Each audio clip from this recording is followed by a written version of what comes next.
se sumarán a nosotros progresivamente.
Bien.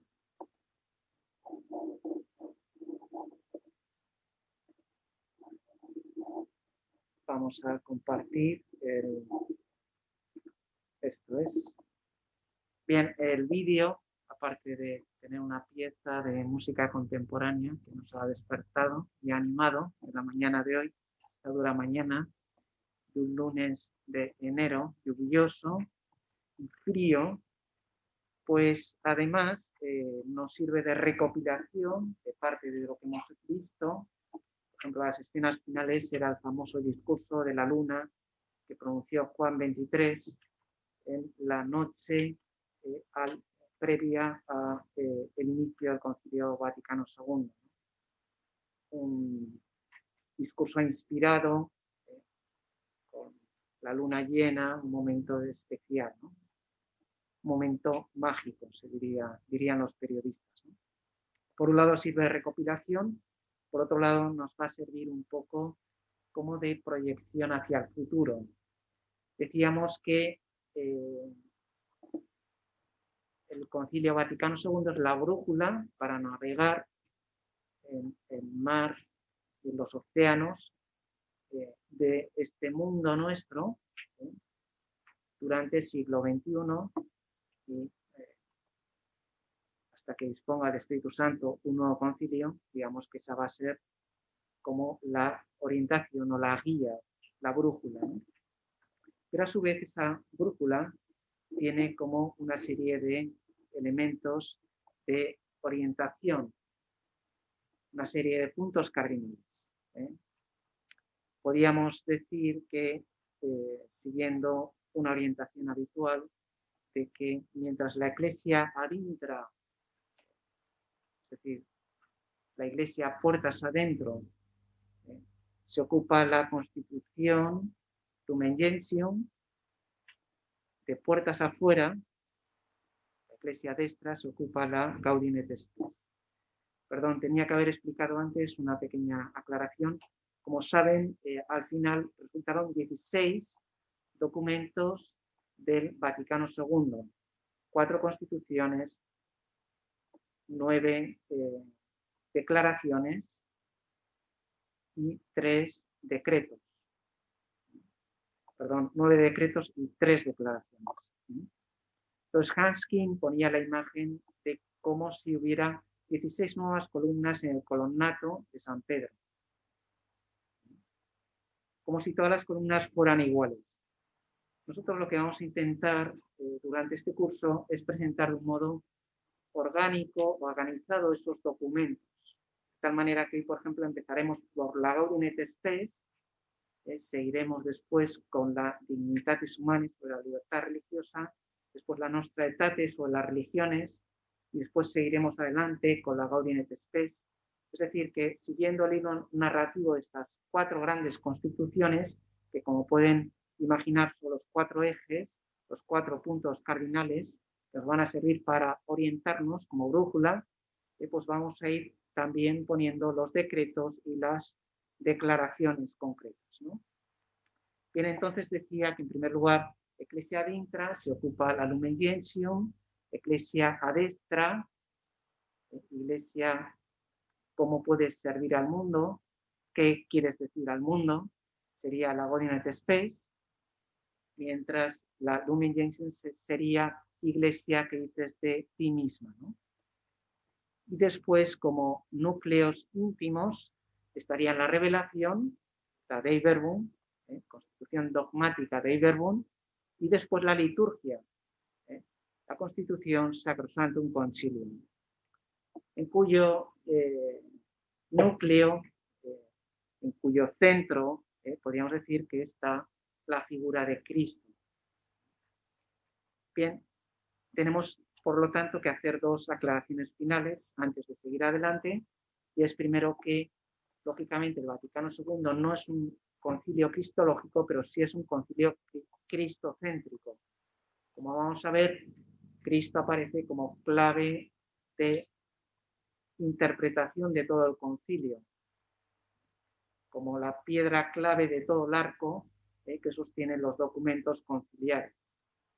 No es un concilio cristológico, pero sí cristocéntrico. Cristo presente en el pan y en la palabra, en la liturgia y en la revelación. Por lo tanto, esas 2 constituciones Sacrosanctum Concilium Dei Verbum, van a ver cómo nosotros podemos acceder a Cristo por medio de la liturgia y por medio de la revelación. Es también un concilio eclesiológico. Lo había sido ya el Vaticano I, donde se había hablado de ese diálogo entre la Iglesia y el mundo, por ejemplo, con la Pastura Eternus, cuando se habla del diálogo entre fe y razón, la interacción que existe entre fe y razón, o cuando se habla del primado petrino. Pero digamos que eclesiológicamente el Vaticano II era incompleto y por eso se completa con el Vaticano II. Veremos toda la doctrina de la colegialidad. Por lo tanto, es un concilio cristocéntrico, es un concilio eclesiológico y es un concilio que en principio no tiene anatemas ni condenaciones ni fórmulas dogmáticas expresas, pero es un concilio, y esta es la tercera idea, con gran contenido dogmático. Hay mucha doctrina, mucha teología, mucha profundización teológica. Lo que pasa es que, como sabemos, el estilo va a ser pastoral, incluso en el estilo literario.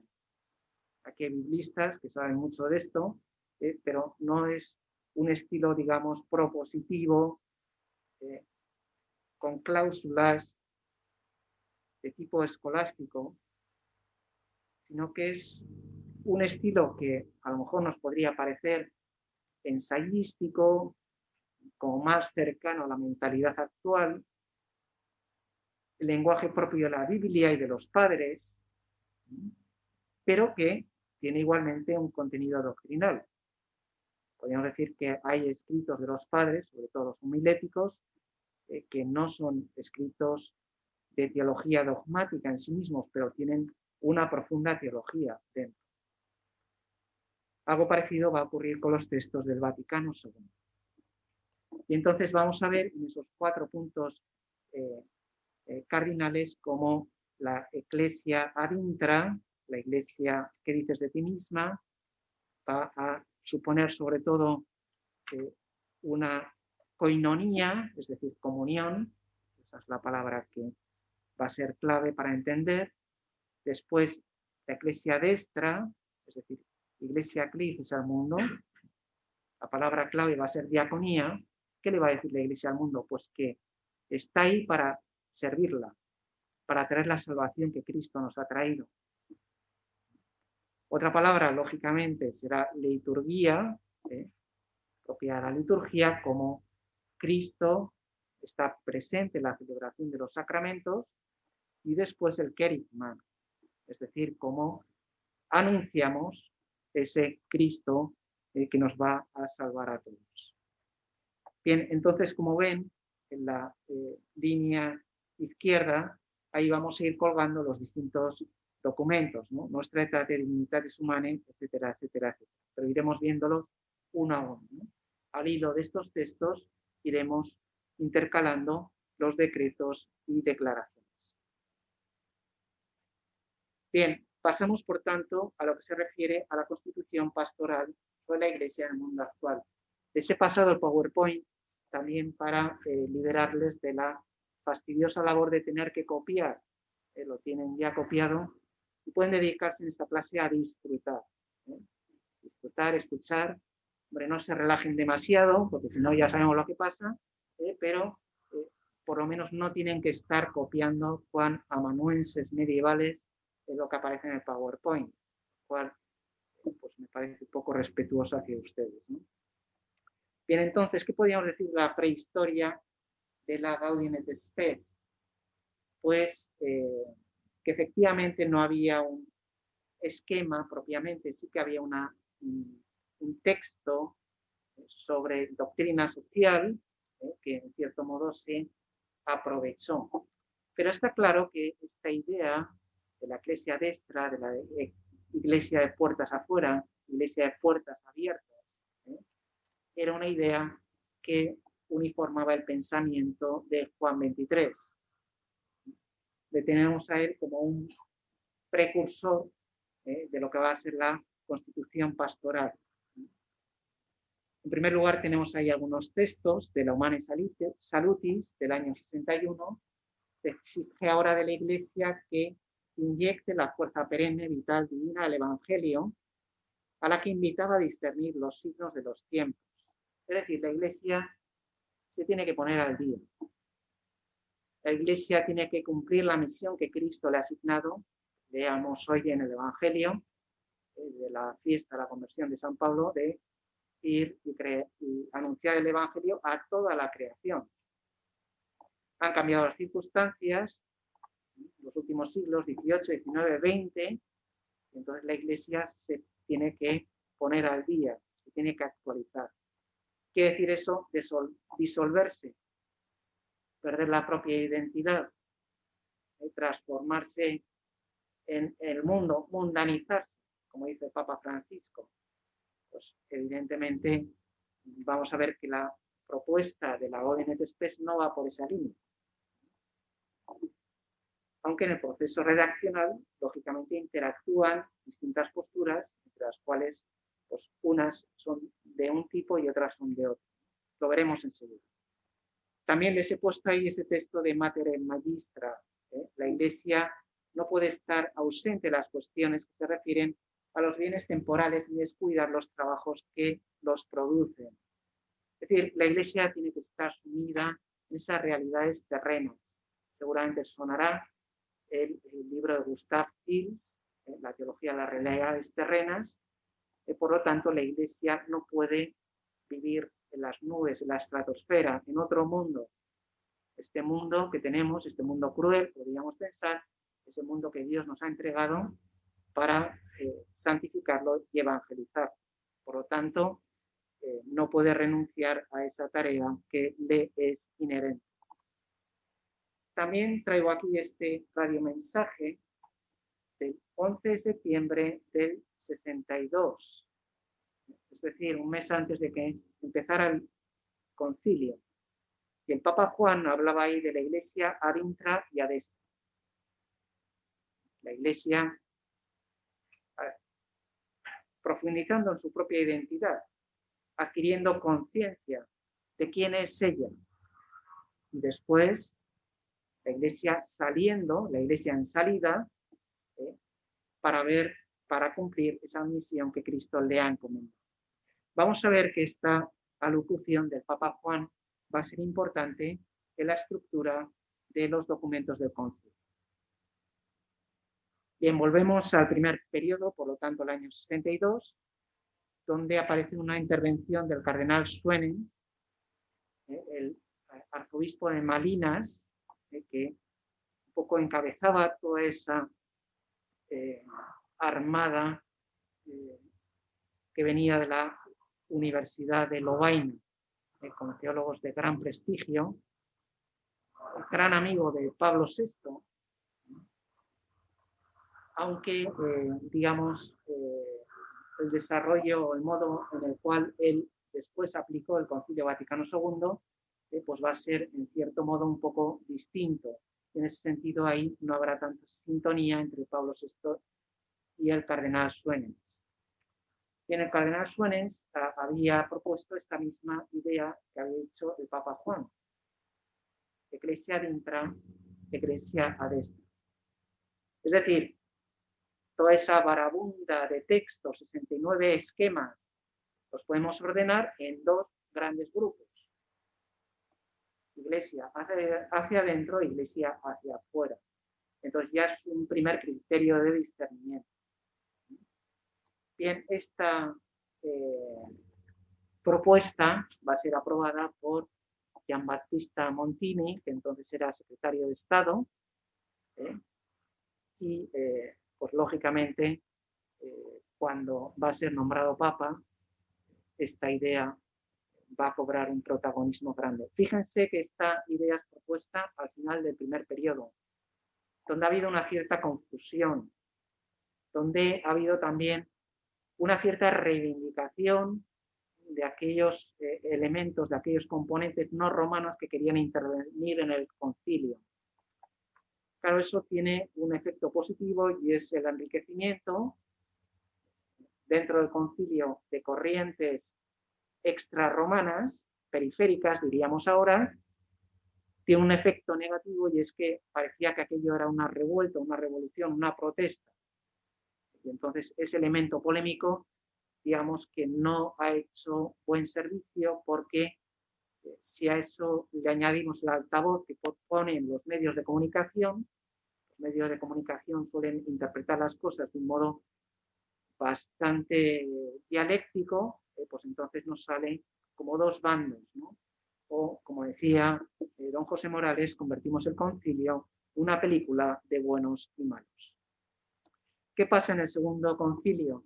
Pues en el discurso de apertura, ya con Pablo VI como Papa, propone una prioridad, el diálogo. Esta es una palabra que resume en gran parte el magisterio del Papa Pablo VI. La palabra diálogo aparecerá frecuentemente en sus textos magisteriales, como destacó Fulton Sheen, no sé si he pronunciado bien, el arzobispo estadounidense, ¿no? Diálogo.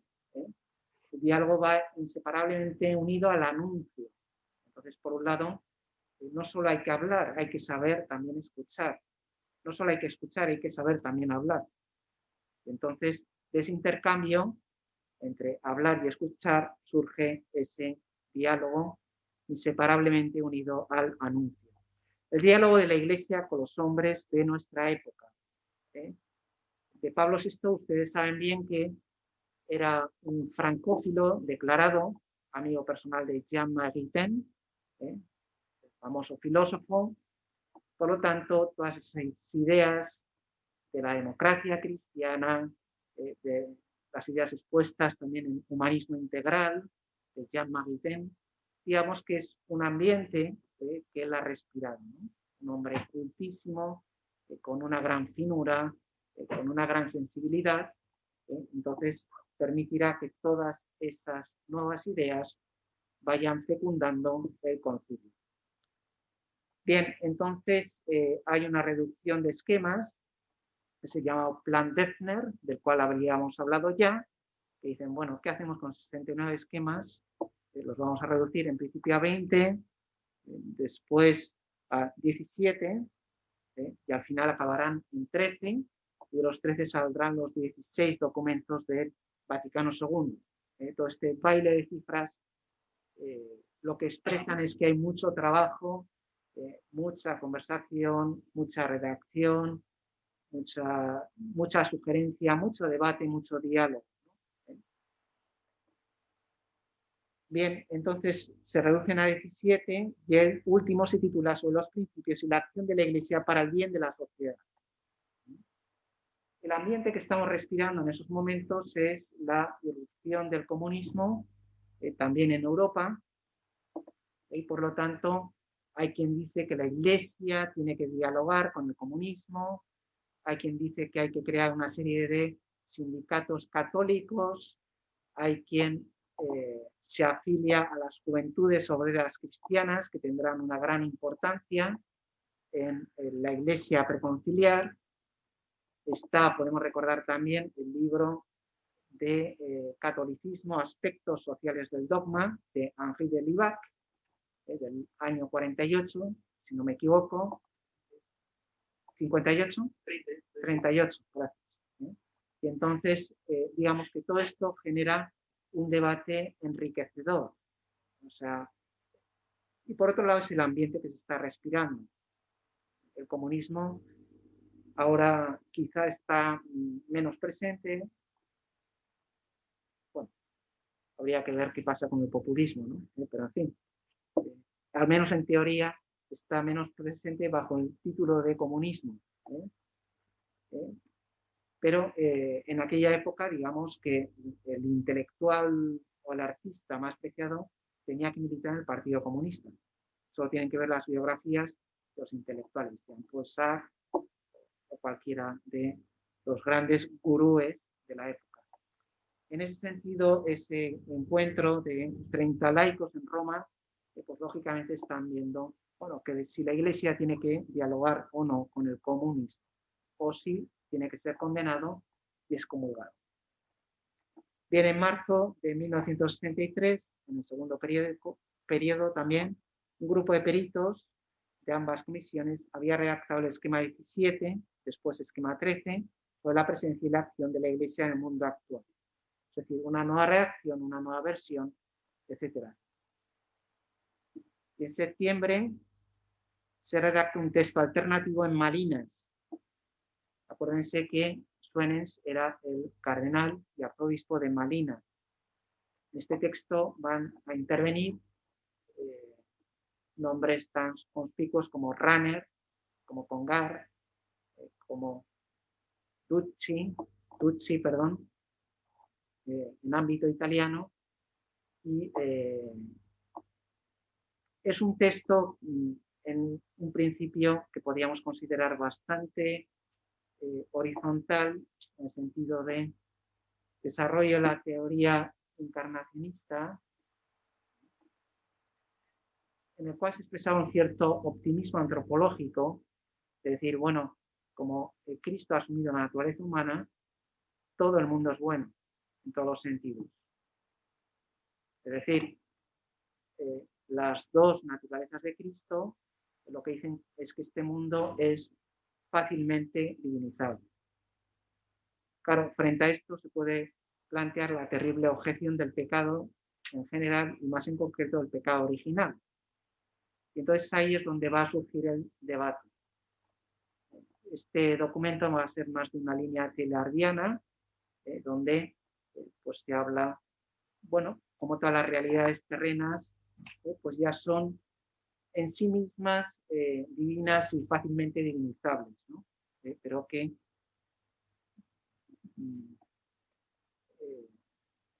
no habrá que hacer demasiado para que esas realidades terrenas sean convertidas en divinas, ¿no? En este sentido hay un texto alternativo en Zurich, el año 1964, donde estaba más influido por la teología de la cruz de Karl Barth. Es decir, como junto al misterio de la encarnación tenemos el misterio de la cruz y Cristo ha muerto por nuestros pecados. Por lo tanto, pedía también una presencia cristológica más fuerte. Aquí, por ejemplo, Hans Kim, quien había hecho la tesis sobre Karl Barth, redactó los capítulos 3 y 4 de este documento, ¿no?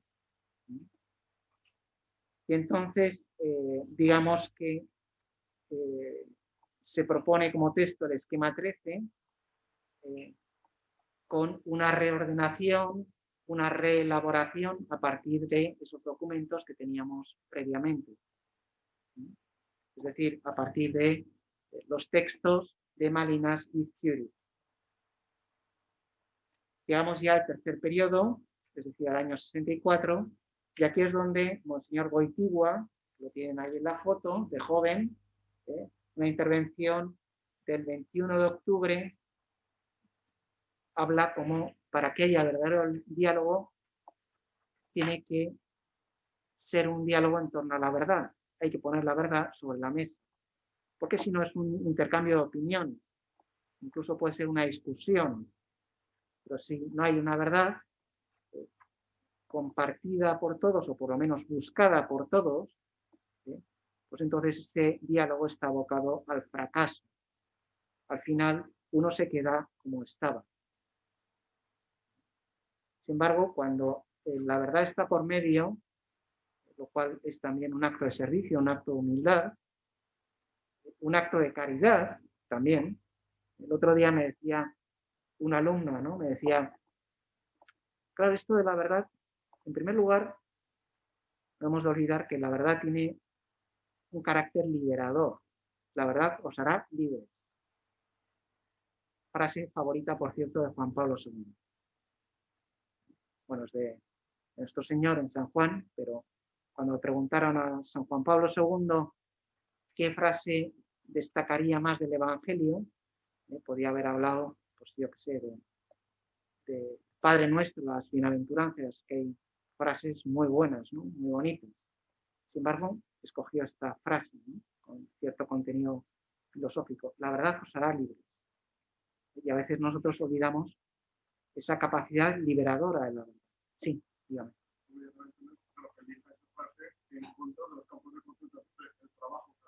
Claro, el trabajo será libres, la verdad será libres. Está bien, la primacía del logos sobre el ethos, ¿no? No es la acción humana la que libera, sino que es la verdad encarnada en la persona de Jesucristo que nos hace libres, ¿no? Muy bien. Sí. ¿Y por qué hace esta defensa de la verdad en relación con la anterior? ¿Qué aspectos de la verdad carecía la anterior? Bueno, porque el texto, digamos, era más bien horizontal, de tipo sociológico, de tipo buenista, diríamos ahora, donde todo el mundo es bueno sin necesidad excesiva de redención. Redención por parte de la verdad y redención por parte de Cristo. Entonces, en ese sentido, Karol Wojtyła va centrando el tiro. Y vamos a ver cómo su intervención va a cuajar en el documento de Aritzia. Es un documento que reúne todas las demás tendencias, todas las demás propuestas, pero que sobre todo tiene un eje sobre el cual va a girar todo el documento, toda esta propuesta, y es un eje de tipo cristocéntrico. Si se fijan, todos los capítulos de la Gaudium et Spes tienen una coda cristológica, un final cristológico. Entonces ahí es donde Wojtyła y todos los que participaron en esa reunión de Aritzia, pues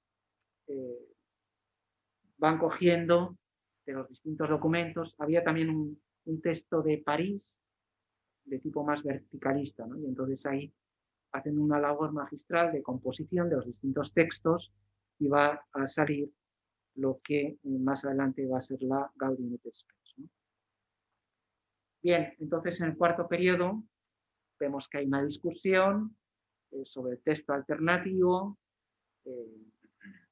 Wojtyła recuerda la centralidad de la redención por la cruz, ese cristocentrismo, votaciones parciales. Ya en noviembre, o sea, se está acabando el concilio, no tenemos esta constitución pastoral todavía, ¿no? El 2 de diciembre, 6 días antes de acabar el concilio, se presenta a los padres la Expensio Modorum, que es donde se recogen todas las sugerencias ya integradas en el texto.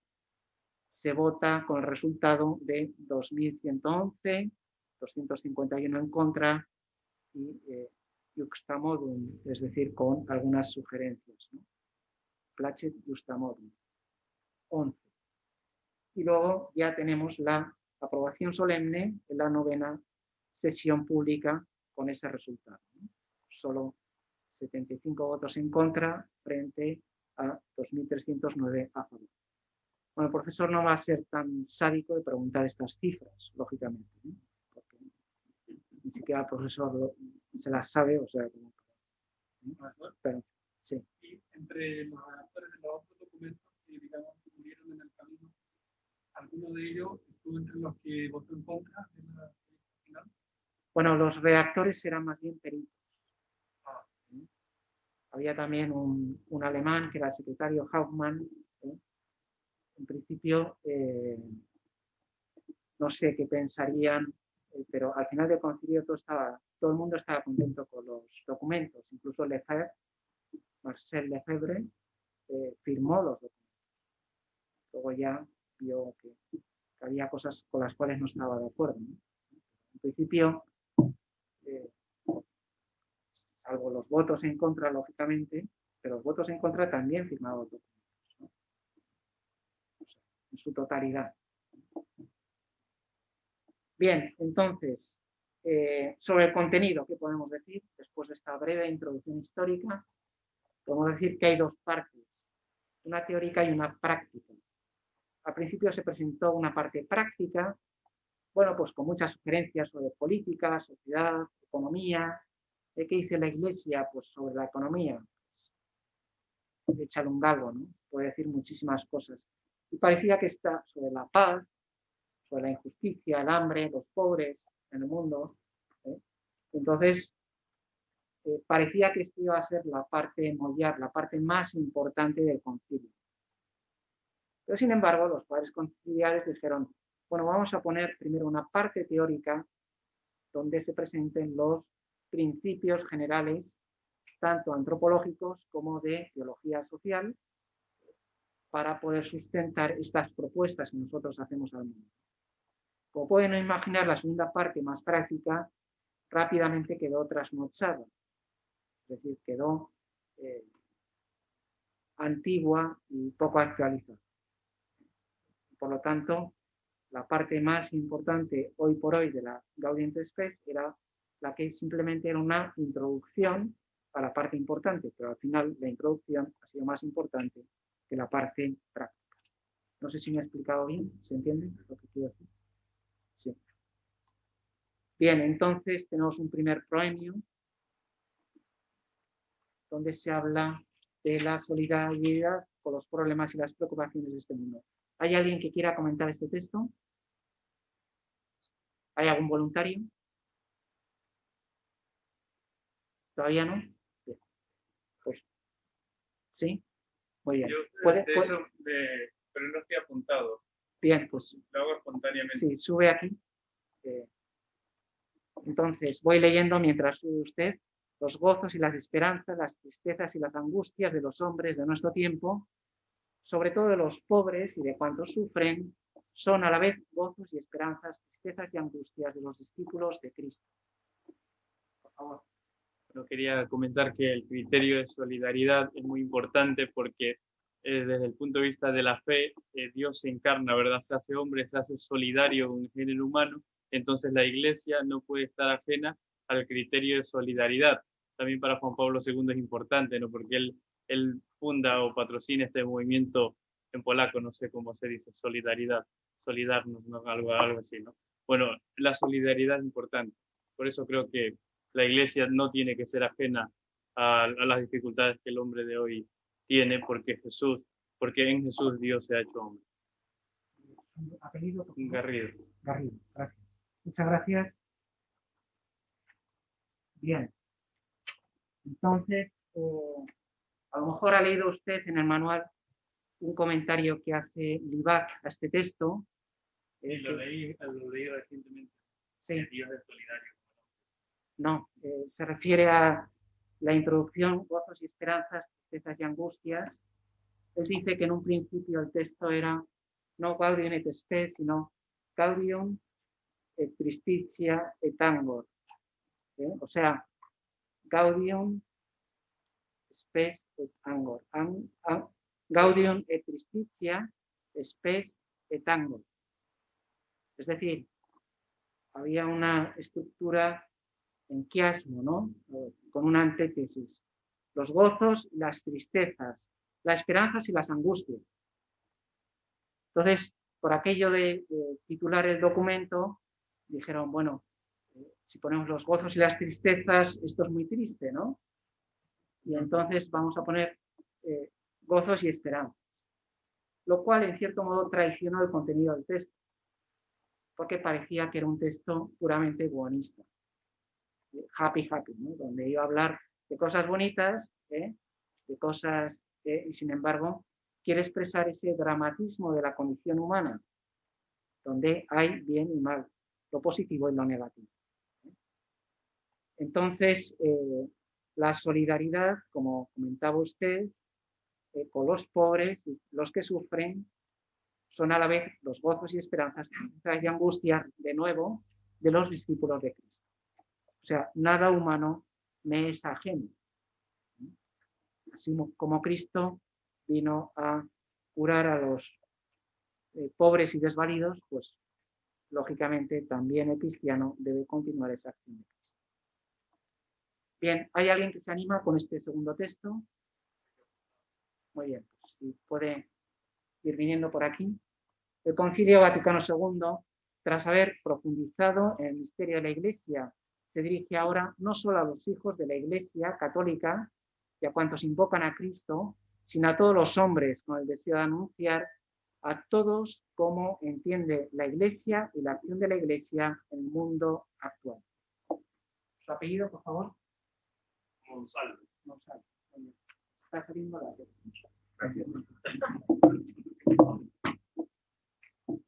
Aquí me basé sobre todo en el diccionario de UNSA sobre el Concilio Vaticano, que explica este numeral y hace referencia al destinatario y también el objetivo. Decía hace poco el profesor que se han centrado sobre todo al inicio más que en la parte práctica. Y ciertamente aquí se define lo que va a ser el documento, lo que se quiere con el documento, como un resumen de todo el documento. Y lo que más destaca es el término mundo. El mundo usa ahí 4 términos, 4 definiciones que las trata de unir en un solo párrafo. El mundo contemplado de la parte histórica, la parte antropológica, y el mundo contemplado de la gracia, la creación y el pecado. Esta unión y comprensión del mundo lo que pretende es el diálogo de la Iglesia con el mundo, pero es un diálogo en plan positivo, viendo todas las realidades de conjunto de la familia humana, tanto lo que es general en las tristezas, las alegrías, lo que es común en toda la humanidad. Y vemos ahí la tensión del mundo creado hasta la escatología, y en el cual Cristo resucitado le da un sentido pleno y nuevo al mundo. La concepción del mundo es tomada desde San Juan y San Pablo. El mundo creado por Dios, el mundo también con una realidad de pecado, y el mundo también redimido por Cristo.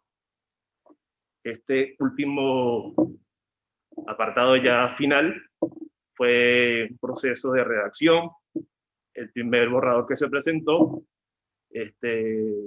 como le gustó mucho la redacción, sobre todo la redacción, lo que decía el profesor también un poco el quiasmo, no le agradó mucho al grupo de las personas que están escuchando, y lo que se hizo fue redactarlo de nuevo y plantearlo primeramente la parte bíblica, más fundamentado en la parte bíblica, y salió el resultado del documento que tenemos actualmente. Muchas gracias. Pueden aplaudir.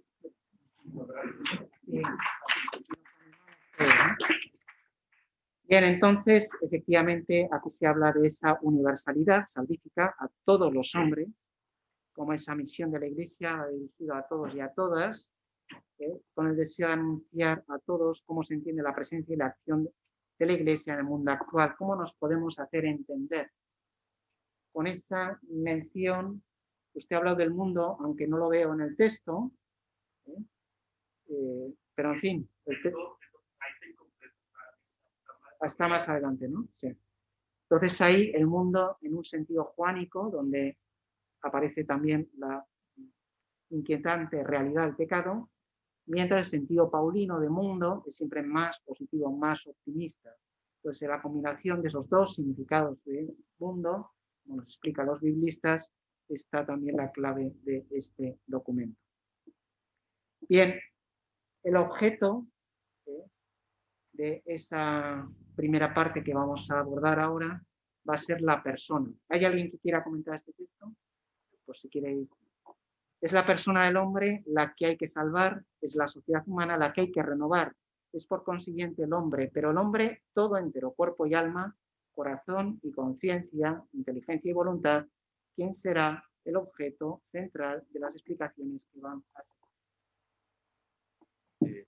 En el número 3 de la Constitución, esta OMT Spes explica antes de este texto que bueno, el hombre ve los avances que está viendo en la ciencia, joder, ve cómo va evolucionando todo, y aún así se pregunta las preguntas fundamentales. ¿Quién soy? ¿Para qué soy? O sea, ¿para qué estamos aquí? ¿No? El futuro. Entonces la Iglesia dice que le propone al hombre, yo te doy una solución, y dice, y poner a disposición del género humano el poder salvador que la Iglesia, conducida por el Espíritu Santo, ha recibido de su fundador. ¿Vale? Y después ya más en concreto, la persona del hombre es la que hay que salvar, ¿no? Bueno, ha dicho el profesor que no hay anatemas tal cual en estos textos, pero aquí se ven, por ejemplo, cuando habla de es el hombre, pero el hombre entero, cuerpo y alma, ¿no? Parece que vaya contra los materialistas, ¿no? Los espiritualistas. O sea, el hombre es cuerpo y alma, ¿no? Corazón y conciencia, inteligencia y voluntad, ¿vale? Y después, bueno, este texto se encuentra al principio de la Constitución y es lo que va a marcar toda la Constitución, ¿vale? De hecho, voy a citar algunas partes de la Constitución. La primera parte habla de la vocación del hombre, ¿no? Eso aquí de la persona, y después algunos problemas más urgentes. Habla del matrimonio, del fomento del progreso cultural, de la vida económica y social, ¿no? O sea, esto es bastante importante porque va a hablar de la persona en la primera parte y después de la sociedad que hay que renovar. Muchísimas gracias.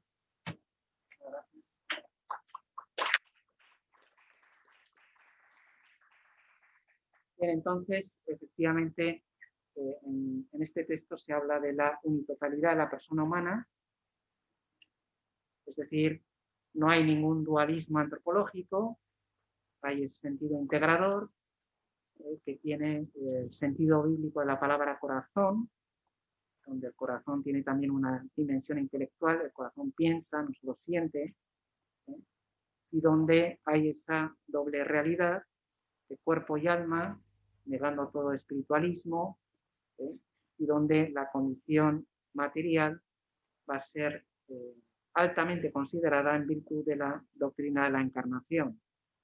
Entonces, esta propuesta de antropología cristiana, donde materia y espíritu, cuerpo y alma, inteligencia y voluntad, que a veces nos pueden parecer antagónicas y difícilmente armonizables, pues están ya en la premisa, en el proemio de este documento.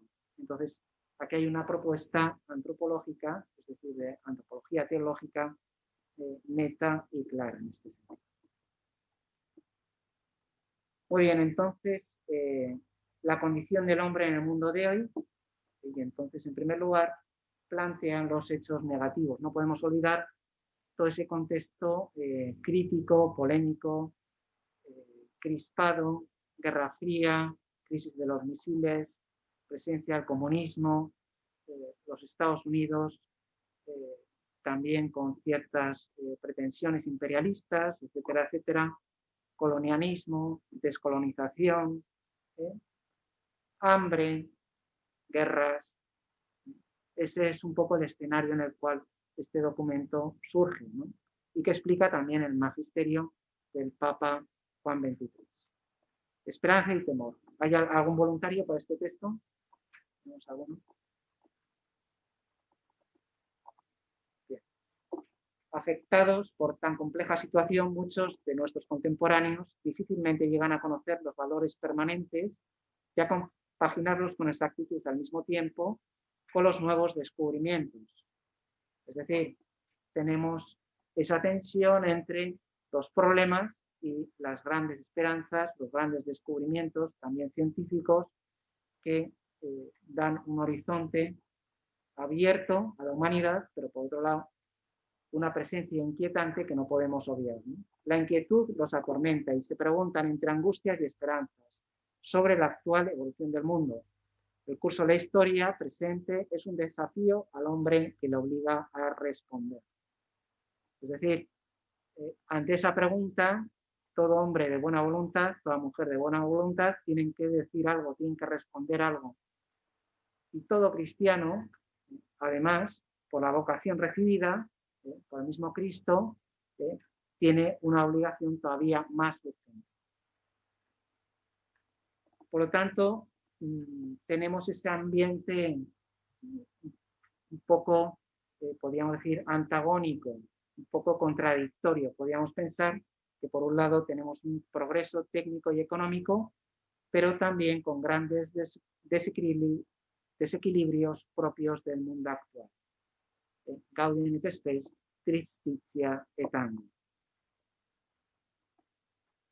Bien, por otro lado, se llama, un poco ya en clave, podríamos decir, franciscana o Laudato Si, a ese dominio y a ese respeto. ¿Hay algún voluntario para este texto? ¿Voluntario? Bien. Entre tanto, se afianza la convicción de que el género humano puede y debe no solo perfeccionar su dominio sobre las cosas creadas, sino que le corresponde además establecer un orden político, económico y social que que esté al servicio del hombre y permita a cada uno y a cada grupo afirmar y cultivar su propia dignidad. Aquí nosotros, ya con la perspectiva del tiempo, podemos ver un eco en la Laudato Si, donde el Papa Francisco ha hablado del grito de la tierra y de los pobres.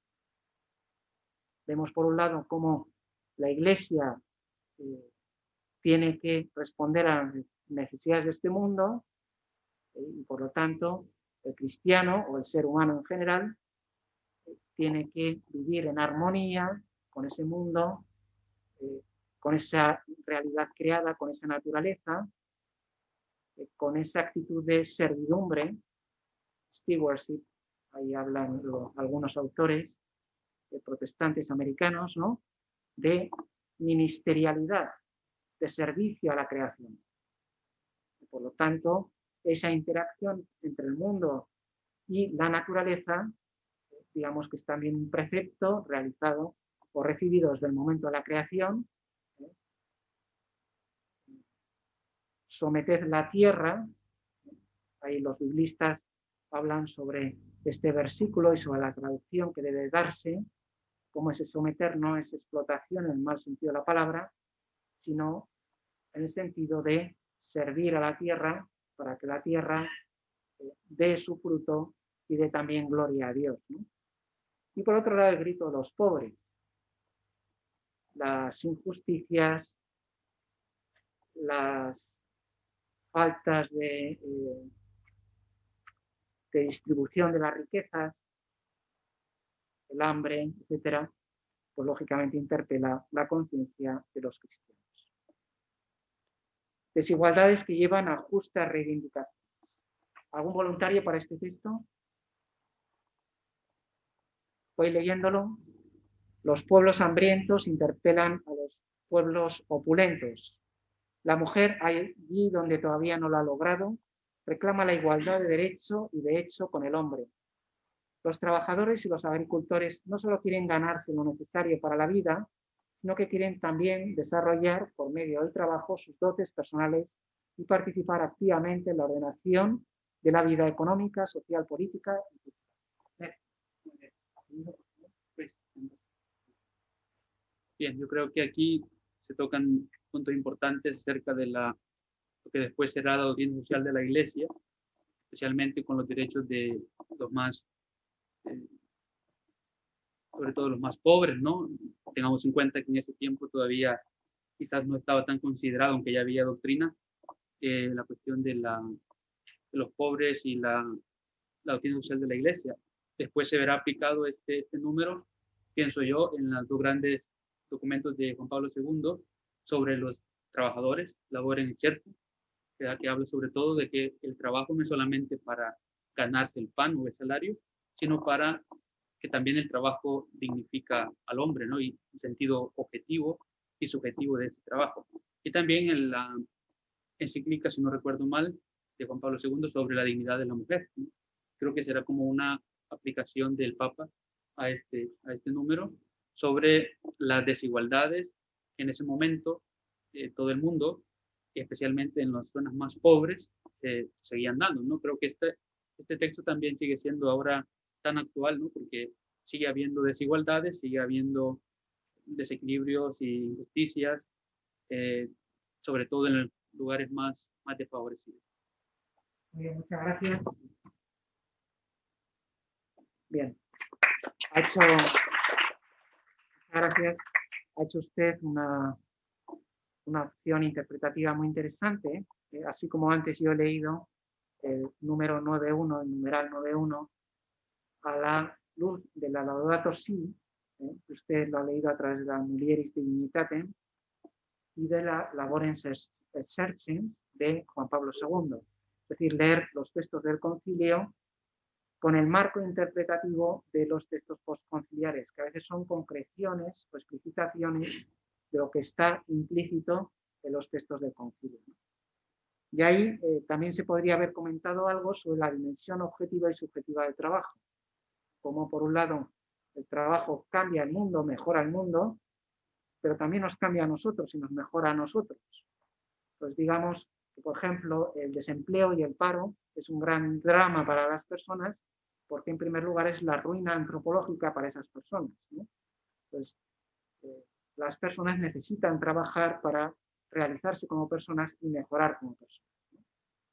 Digamos que esto todavía nos movemos en un horizonte bastante filosófico, bastante antropológico, y por lo tanto es un texto que puede ser leído por cualquier persona de cualquier credo o religión y puede aceptarlo como algo sensato y útil, ¿no? Bien, entonces, frente a esas utopías, ideologías, me dice el número 10, la opción es anunciar a Cristo resucitado, como ha comentado alguien de ustedes, ¿no?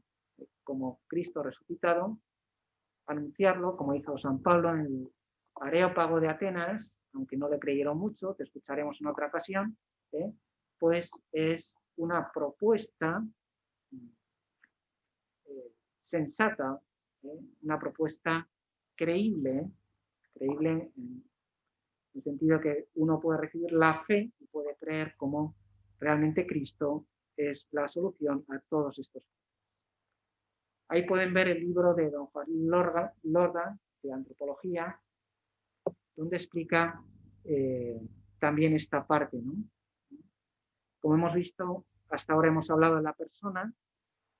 Entonces, en este libro se expone como el contexto del personalismo, de la fenomenología, del existencialismo, un poco vienen a proponer la idea de persona. Habíamos dicho que la persona tiene como dos grandes caminos.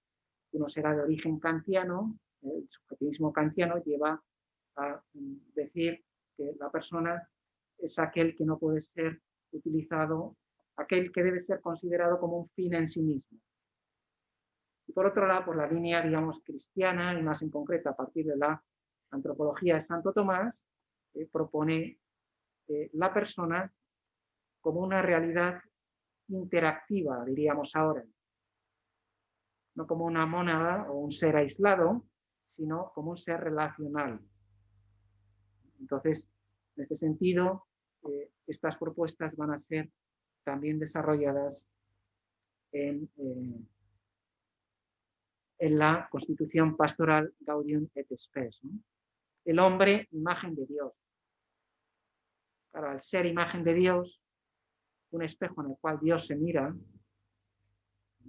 tiene en primer lugar esa dimensión racional, y nuestra inteligencia es un chispazo de la inteligencia divina, y por otro lado hay esa dimensión relacional, esa capacidad de amar que nos asemeja a Dios, aunque nuestra capacidad de amar sea tan solo pues una pequeña partícula del amor de Dios. Pero, digamos, eso que vio San Agustín para explicar las procesiones intratrinitarias, explicarlas a través del amor y el conocimiento, procede de esa introspección que hizo San Agustín en la persona humana, de decir, ¿qué es lo más noble que yo tengo? Conocimiento y la capacidad de amar. Por lo tanto, voy a explicar la procedencia de las tres divinas personas por vía de conocimiento y por vía de amor.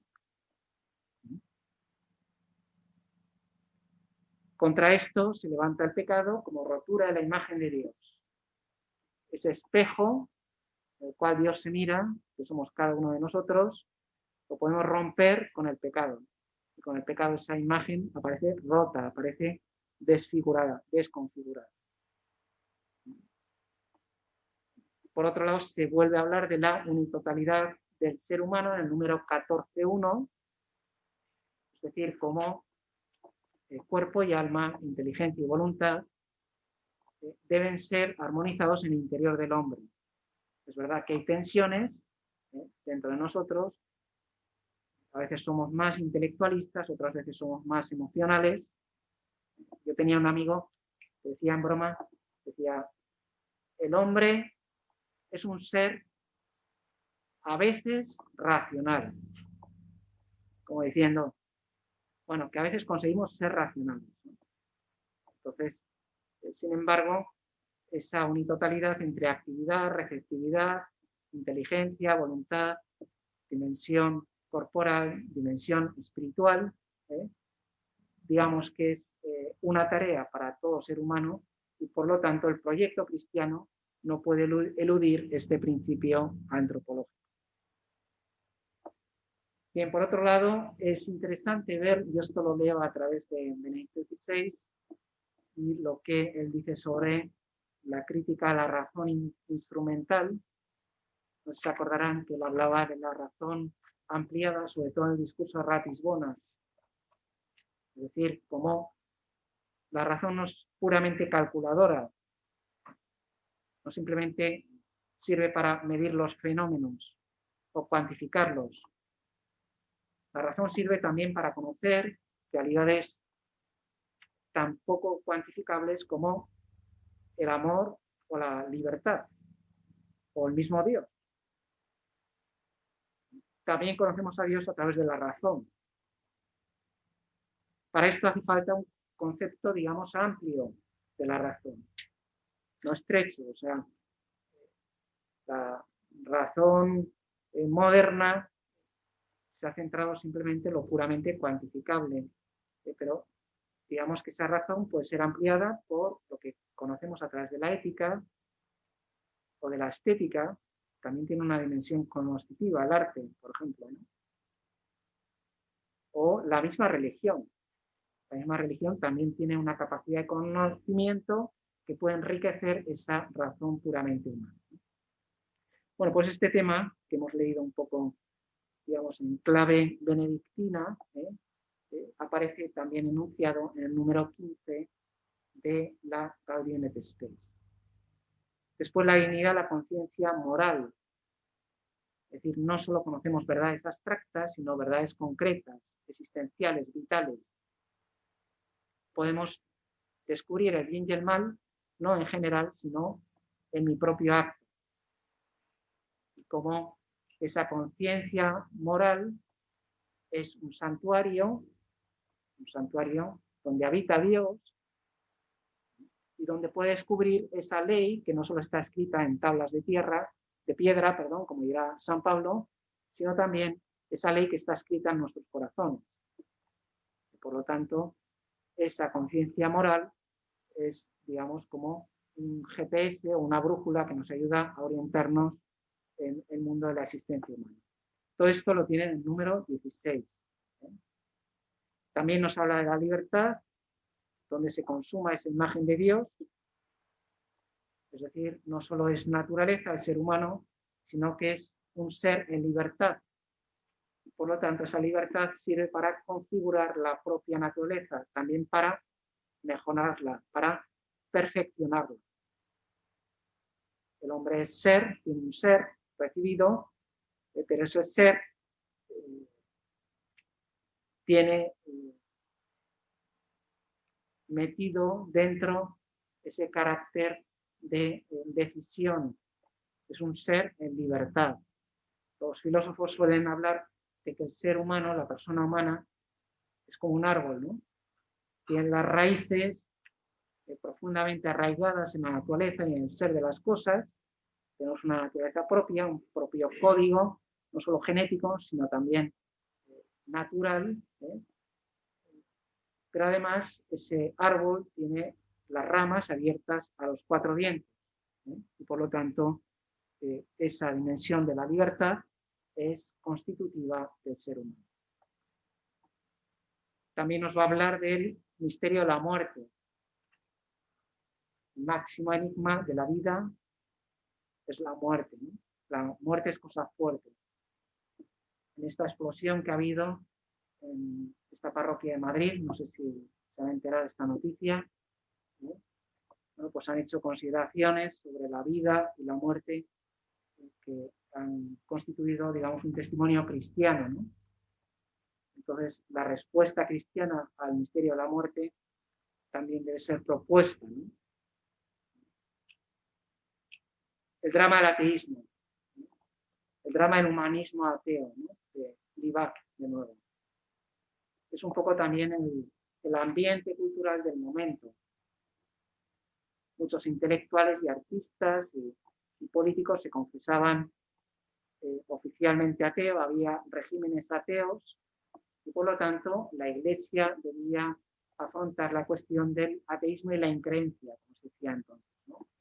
¿Cómo podemos dialogar con los ateos? Si son ateos de buena voluntad, pues lógicamente se atendrán a un cierto diálogo que se puede mantener con ellos. Y en fin, llegamos a este texto, Gaudium et Spes, número 22, que es un texto emblemático. ¿Tenemos algún voluntario? Muy bien, Juan Pablo, adelante. En realidad el misterio del hombre no solo se esclarece en el misterio del Verbo encarnado, el Hijo de Dios con su encarnación se ha unido, en cierto modo, con todo hombre. Trabajó con manos de hombre, pensó con inteligencia de hombre, obró con voluntad de hombre, amó con corazón de hombre, nacido de la Virgen María, se hizo verdaderamente uno de los nuestros, semejantes a todos nosotros, excepto en el pecado.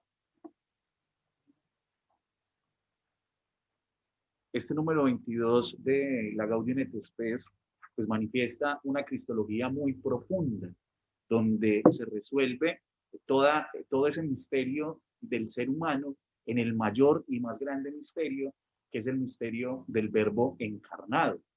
Podemos decir entonces que hay dos pautas fundamentales dentro de este numeral. Primero, se resuelve el misterio del hombre, el hombre como hijo de Dios, el hombre como creado de Dios, el hombre con una misión. Y la segunda pauta es que a través de la vivencia del Verbo encarnado hay un camino a seguir del mismo hombre.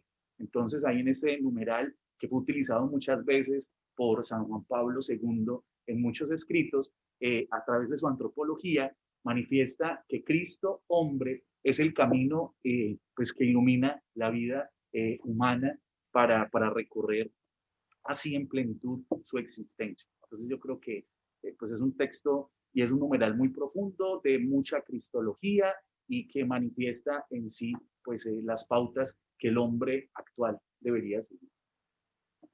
Muchísimas gracias.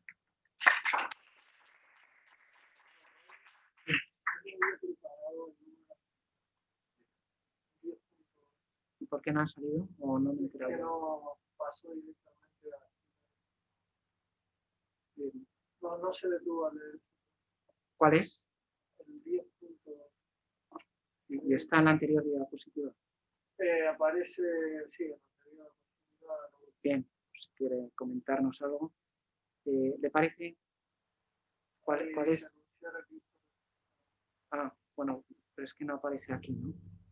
Pero bueno, pero si quiere, si se lo ha preparado, vamos a comentar primero este que acaba de comentar Juan Pablo y luego, aunque sea...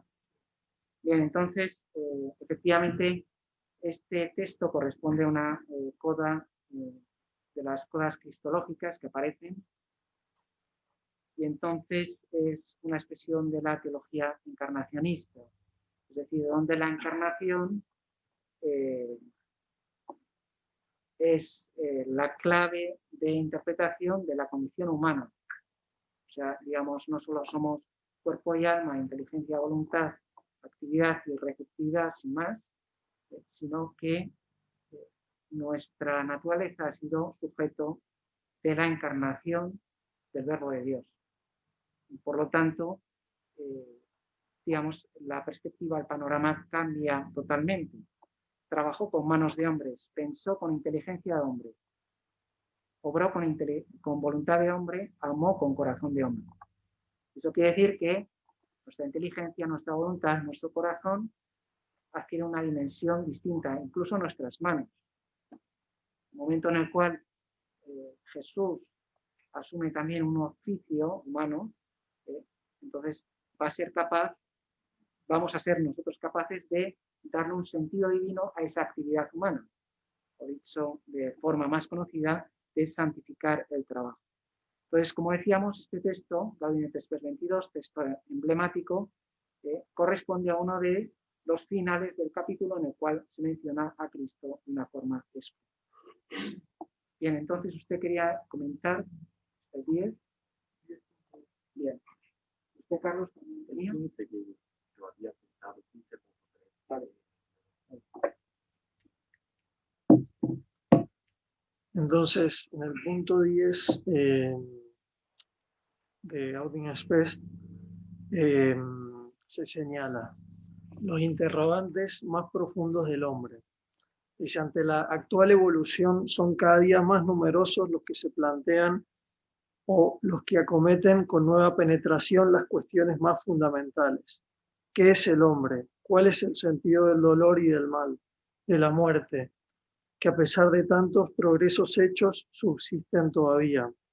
¿Qué valor tienen las víctimas logradas a tan caro precio? ¿Qué puede dar el hombre a la sociedad? Bueno, pienso que todas estas preguntas se responden en el punto número 22 que acabamos de leer. El concilio quiere que bajo la luz de Cristo, se hable a la humanidad para enclarecer el misterio del hombre. Y esto, ¿no? Que todas estas preguntas encuentran sus respuestas desde Cristo, desde su perspectiva. Y bueno, en el libro aparece, ¿no?, que Karl Barth le recomienda a la Iglesia que no hiciera como las comunidades protestantes que se diluyeron en una filosofía o ideología, sino que la Iglesia tiene que anunciar a Cristo, ¿no? Porque a partir de ahí, bueno, el hombre encuentra respuestas a todos sus interrogantes más profundos. Muy bien. Muchísimas gracias. Muchas gracias. Un muy buen comentario, Carlos. ¿Qué número quería comentar usted? El 15. 12. Pues vamos en orden.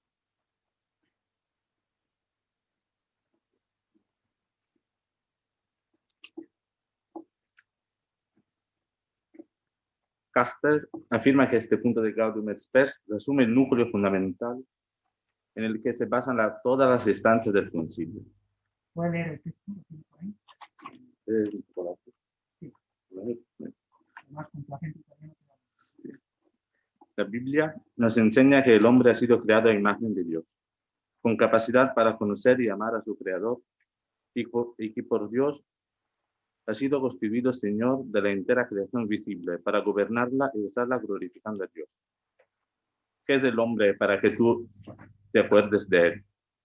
¿O el Hijo del Hombre para que te cuides de él? Apenas lo has hecho inferior a todos los ángeles al coronarlo de gloria y esplendor. Tú lo pusiste sobre la obra de tus manos. Todo fue puesto por ti debajo de tus pies. Pero Dios no creó al hombre en solitario. Desde el principio lo hizo hombre y mujer. Esta sociedad de hombre y mujer es la expresión primera de la comunión de las personas humanas.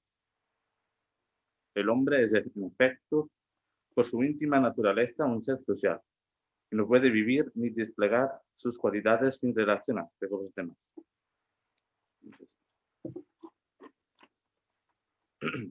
Casper afirma que este punto de Gaudium et Spes resume el núcleo fundamental en el que se basan todas las instancias del concilio. Habiendo fijado el discurso sobre las crisis antropológicas vinculada a la condición post-lapsaria del hombre, el concilio se asegura el terreno común para el diálogo de la Iglesia, tanto entre sus miembros como con los cristianos de otras confesiones y con los no cristianos. Con la cuestión antropológica se ha hecho posible por la Iglesia un doble objetivo. Ad extra, presentando a cada hombre su vocación sobrenatural, y ad intra, para animar a los creyentes a participar activamente en la transformación del mundo. Algunos han enfatizado que, subrayando la centralidad del hombre, podría parecer que la Iglesia había elegido el pensamiento antropológico típico de la edad moderna. Por eso es necesario hacer una puntualización. Aunque hablamos de la centralidad del hombre, lo hacemos a la luz del primer Adán, es decir, Cristo. La de Gaudium et Spes es una antropología cristocéntrica. El mismo concilio lo afirma en el número 22. Prácticamente el Concilio Vaticano II hizo suyo el fundamento antropológico y, distanciándose de la instancia antropológica moderna, describe la condición del hombre contemporáneo, tomando sí el optimismo cultural típico de los años 60, pero mirando al hombre en su propia condición creadora, por su vocación y dignidad, que deriva del hecho de ser creado en imagen de Dios en el mundo. Bien, muchísimas gracias. Apellido, por favor. La palabra.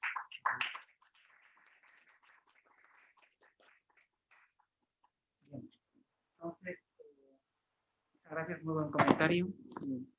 Entonces, lo que acabamos de ver, primero, como el concilio, frente a ese optimismo antropológico, a veces un poquito ingenuo, recuerda dos principios. El primero, el de la creación.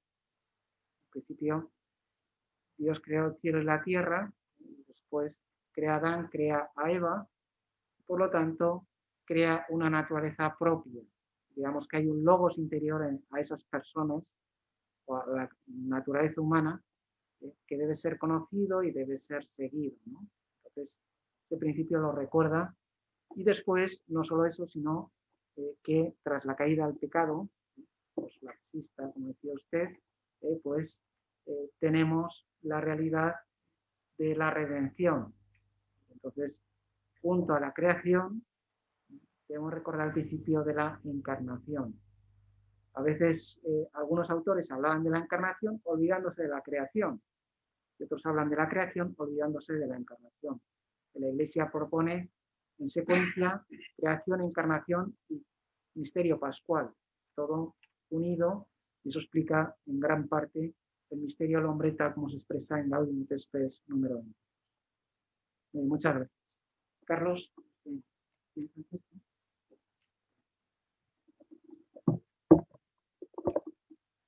Entonces, el punto que estaba para hablar de la Gaudium et Spes 15.3 que está en el libro, pero después yo miré al documento, está en 15.2, ¿no?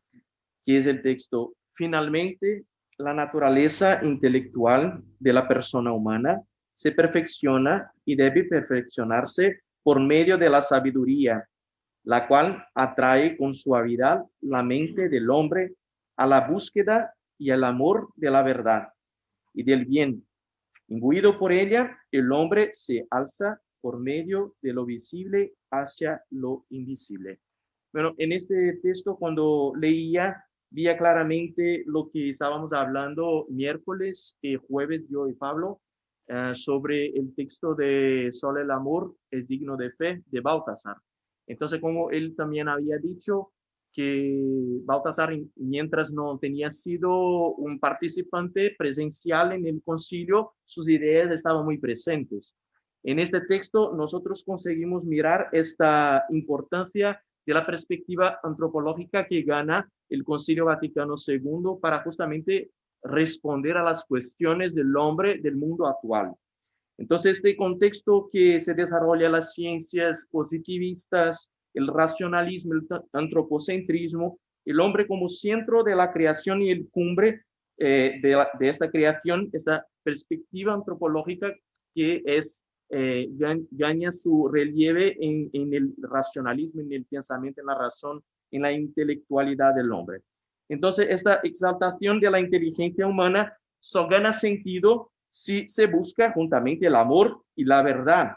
Esto se logra por medio de la sabiduría, como dice el texto. Solamente por la sabiduría el hombre es capaz de utilizar de su inteligencia, porque no es meramente un intelectualismo que nosotros debemos vivir, que es lo que sería puntuar la inteligencia en un campo u otro de las ciencias y se olvidando de la realidad del todo.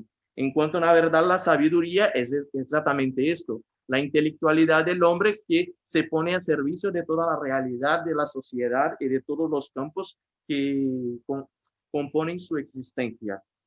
Como el profesor también había dicho, me ha gustado el punto que Ratzinger habla de esta razón ampliada, que es justamente esta capacidad que el hombre tiene de mirar las cosas y utilizar de la intelectualidad que es lo que asemeja el hombre de Dios, y por eso lo hace capaz de conocer las cosas, y no en tanto conocer todo alrededor que lo compone. Bueno, en ese sentido, que podemos ver de hecho, el pensamiento de Baltasar en este punto concreto de la encíclica de la Gaudium et Spes, que se ha planteado en el concilio también esta importancia de la Iglesia como misión en responder a estas cuestiones actuales del hombre, aquí muy presente en este punto. Yo creo que sería eso. Entonces, la antropología que tenemos en el Concilio Vaticano II, la Gaudium et Spes, hablaría de esa complementariedad entre verdad y amor. Y por lo tanto, eso que podemos experimentar nosotros, de que a veces el amor sin verdad pues, cae un poco en la desorientación o en el puro sentimentalismo, también es cierto su contrario, que la verdad sin amor es dura. Y a veces, a lo mejor, si nos corrigen a nosotros con dureza, decimos, bueno, tienen razón, pero ya podían haberlo dicho de un modo más amable, ¿no? Más cariñoso, ¿no? Entonces, verdad y amor, inteligencia y voluntad están íntimamente unidas en esta antropología que nos propone el Vaticano II. ¿Usted también tenía alguno? El 20. Pues, por favor. ¿Sí, no? Bueno, aquí son 3 números que va a tratar un poco sobre el ateísmo. Inicia en el número, primero el número 20, afirmando un poco sobre la autonomía del hombre, que es lo que presenta propiamente el ateísmo moderno, encerrar al hombre en sí. Y decía que el hombre es fin de sí mismo. Entonces, esto es lo que afirma en el 2021. Y si vemos detrás de esta teología, de esta afirmación, está la reflexión del teólogo francés, de Lubac, en donde va presentando propiamente al marxismo, a todo este tipo de ateísmo que van encerrando al hombre de sí y termina ahogándolo. Pero después de eso, en el mismo número, habla sobre cómo reacciona la Iglesia con el ateísmo, y habla sobre el diálogo y la colaboración de la Iglesia. Y dice, la Iglesia, aunque rechaza toda forma absoluta del ateísmo, reconoce sinceramente que todos los hombres, creyente o no creyente, debe de colaborar en la edificación de este mundo, en el que viven en común. Y esto se debe de hacer por medio de un diálogo prudente y sincero. Entonces, esta es la propuesta que hace la Iglesia. Con estas personas que se dicen no creyentes, se puede dialogar a través de la sinceridad y de la prudencia. Pero ante todo, afirma de que la Iglesia no acepta propiamente ningún ateísmo. Sobre todo, lo principal es, como lo decía en el texto adelante, es que encierra el hombre en sí. Y de ahí viene la propuesta después del texto que ya nuestro compañero Nelson nos explicó, que solamente el hombre sabemos lo que es el hombre solamente cuando lo vemos a través de Cristo. Bien, muchísimas gracias. Diálogo sincero y prudente. Son 2 adjetivos interesantes, ¿no?, que nos pueden servir. Bien, yo creo que ya casi es la hora. El próximo día veremos la Dignitatis Humanae sobre la libertad religiosa. Después veremos la Nostra Aetate sobre las religiones, aprovechando, digamos, este final de la Gaudium et Spes número 22. Y luego seguiremos con la Gaudium et Spes, lo que se refiere a la sociedad, etcétera. Entonces, ahora, si les parece, o si tienen alguna pregunta,